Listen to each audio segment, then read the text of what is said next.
Do you ever find yourself triple checking your text messages before hitting send? Or maybe your stomach does backflips at the thought of ordering coffee? Are those little habits that you have, or are they something more? Spoiler alert, your body might be dropping some hints that this is anxiety. Yes, you heard that right. Today we're going to talk about 5 signs that anxiety might be crash landing in your life. Hi there, I'm Albert, and I'm a licensed mental health therapist, and let me tell you, after more than 10 years of providing therapy, I believe that everyone has anxiety to some extent. Anxiety is so common, and most people who struggle with it don't even realize it until it gets out of control. Growing up, I myself struggled with anxiety to the point of debilitation and avoidance. I didn't even know what it was or what was happening to me until years later, from excessive worries to panicking about raising my hand in class just to ask simple questions. I've experienced it all, and since then, I've done a lot of work on my own anxiety and helping others with it. And I can honestly say that the first step to change is having a little bit of self-awareness about what's happening to you. So buckle up, because we're about to dive into the world of these subtle signs of anxiety together. Let's start with the worry. We all worry about all kinds of stuff. Worry is natural, and oftentimes it's about things we care about and things we value. So of course we're gonna worry about these things. Just because you're worrying doesn't mean you're suffering from anxiety. And that's really the challenge here. It's so normal to worry that it's easy to dismiss it and brush it off as underlying symptoms of anxiety. Worry exists on a spectrum, from ordinary worries to the more intrusive, constant ruminations and obsessive thoughts. I'm not talking about the occasional did I lock the door kind of worry. I'm talking about the kind of worry that makes you repeatedly and compulsively check that lock, not just once, but 2 to 3 times more, convinced that you've forgotten and that something could terribly go wrong if you don't. If you find yourself constantly playing the what if game in multiple situations, it might be a symptom of anxiety. Trust me, I once spent an entire day convinced I accidentally insulted a colleague in an email that I never actually sent. Have you ever had that happen?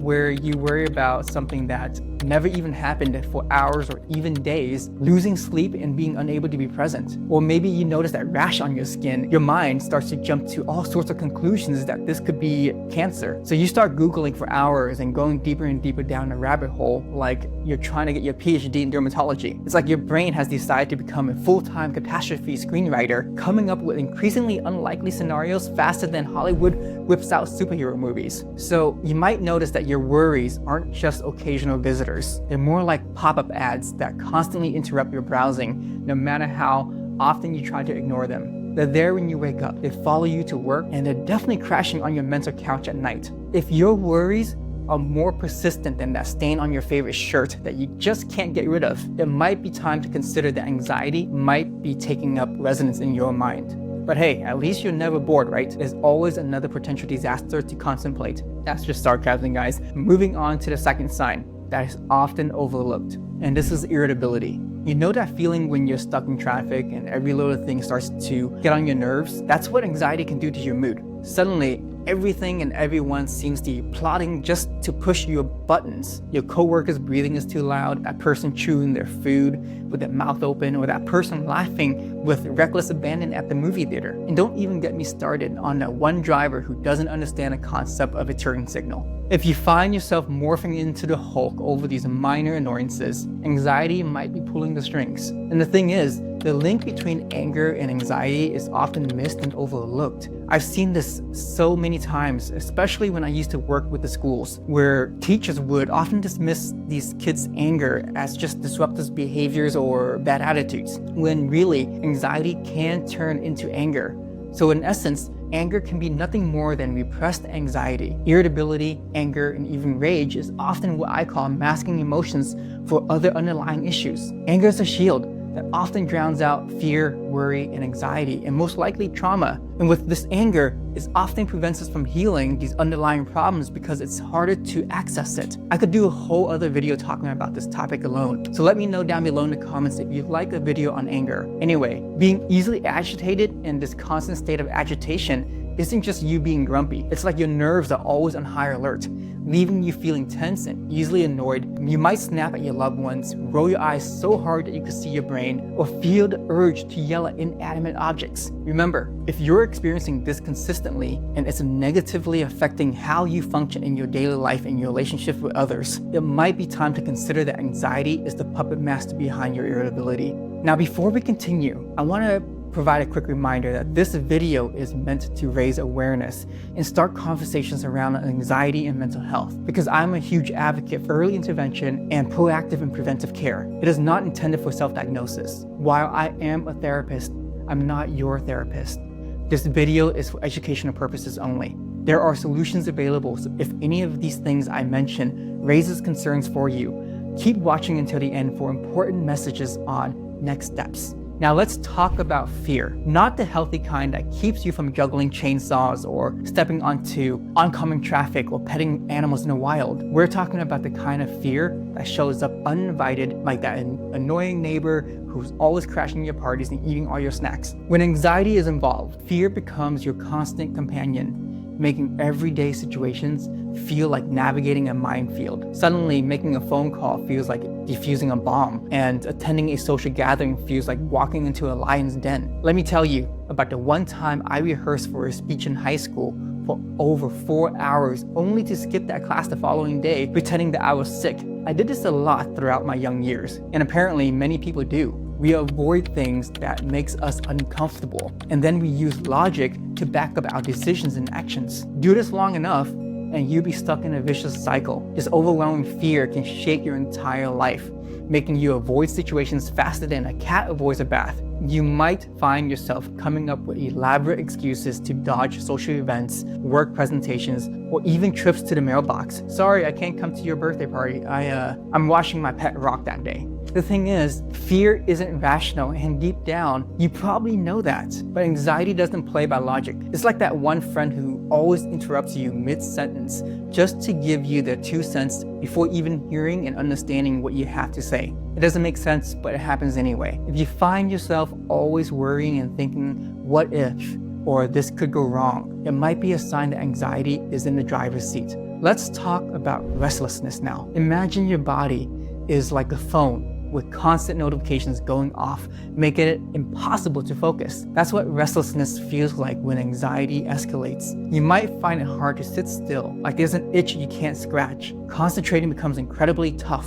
Trying to focus on work feels like trying to solve a puzzle in the middle of a busy, noisy street. And sleep goes out the door. Your bed might as well become a trampoline for all the tossing and turning you're doing. This restlessness isn't just physical. Your mind races like Usain Bolt is on espresso, jumping from thought to thought like a monkey swinging between tree branches. You might find yourself starting 1,000,000 projects and finishing approximately 0 of them. Your to-do list looks like it was made by someone in a rush, with tasks scattered all over the place. And let's not forget the joy of insomnia. Nothing says fun times like staring at the ceiling at 3 a.m., contemplating the meaning of life and wondering if fish ever gets thirsty. Another spoiler alert, they don't, but you're probably gonna Google it anyway. If you feel like you got ants in your pants and bees in your brain, congratulations, you might be experiencing the symptoms of restlessness that comes from anxiety. Now, last but not least, let's talk about how anxiety likes to play doctor, and not the fun kind that gives you a lollipop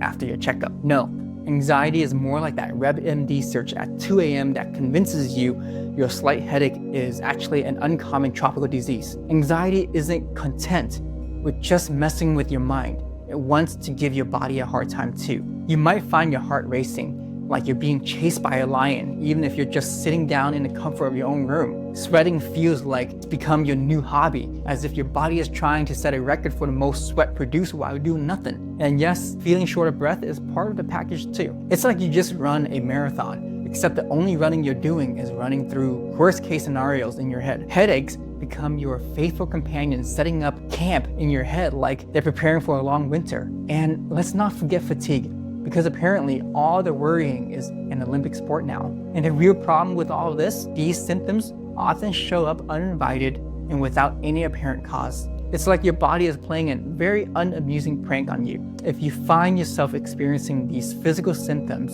and your doctor's favorite phrase has become, "It's probably stress," you might be dealing with anxiety. Of course, health conditions are very important factors to consider that can absolutely cause and make anxiety worse. So it's important to take care of your physical health. Your physical health is part of your mental health. Now, if you found yourself nodding along in this video, and if any of these things are negatively impacting your life and relationships, it might be a good idea to talk to a professional. Therapy can be incredibly beneficial, even if you feel like you're doing fine in life. Think of therapy like having a personal trainer, but instead of building muscles, you're building self-awareness. A good therapist can help you uncover surprising insights about yourself. We all have blind spots and biases, and therapy can help us see them more clearly. Therapy is like having an open journal. Imagine a space where you can freely let go of your secrets, internal world, and explore your private thoughts in a safe space, and experiencing these things without judgment, but rather you're met with curiosity and reflective questions and feedback. You don't need to have problems to benefit from it. It's about self-discovery and self-improvement and taking responsibility for yourself and your life. I encourage you to give it a try if you haven't already. It can be a very valuable tool for anyone. Remember, you have a choice to prioritize your mental health. I want to remind you that if you're dealing with anxiety, there's help. It's not about pathologizing it, but rather understanding it and becoming aware of it so that you can decide on your next steps. Dealing with anxiety doesn't make you weak, abnormal, or crazy. It just means your brain and body are a little too good at its job of keeping you alert. Like I said in the beginning, anxiety is part of our survival mechanism, and it's our job to keep that system in check. So again, don't hesitate to reach out for help. With online therapy making therapy much more accessible, there are less barriers. You can use sites like Psychology Today, the #1 therapist directory, to find therapists. I'll put the link down below. There are plenty of strategies and treatments available that can help you manage and overcome anxiety effectively. As a therapist and someone who struggled with debilitating anxiety for more than half of my life, I can honestly say that you're not alone in this. There is a way to overcome it. Millions of people deal with anxiety every day, and many of them are probably standing right next to you at work or at school or in line at the grocery store. If you like another video on strategies and coping skills for anxiety, ones that are scientific based, real life tested from my own lived experiences and backed up by what I've actually used in therapy for years and my own personal journey, please comment below and help us reach 1,000 likes and views. This will let me know that this is something you all want. This is just the first video of many.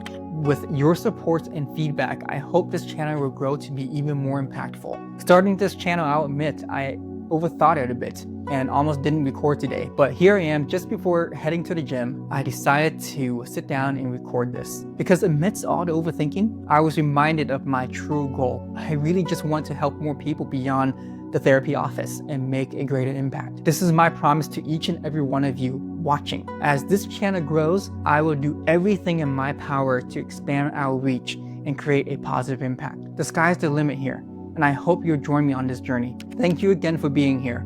Let's grow together and make a lasting difference in the world on mental health and wellness. Please don't forget to like and subscribe and hit the bell notification so that we can stay connected and you'll never miss a video. And if you'd like to know more about me, check out the links below in the description. Oh, and one more thing before you go. I provided some insight on anxiety, but I love to hear from you, all of you. You all have something useful to share and contribute that can help others along the way. Drop a comment below about your own experiences with anxiety, mental health, and therapy. Remember, we're all in this together, and sharing our stories can help us feel less alone. You're part of this impact. Until next time, this is Albert, signing off.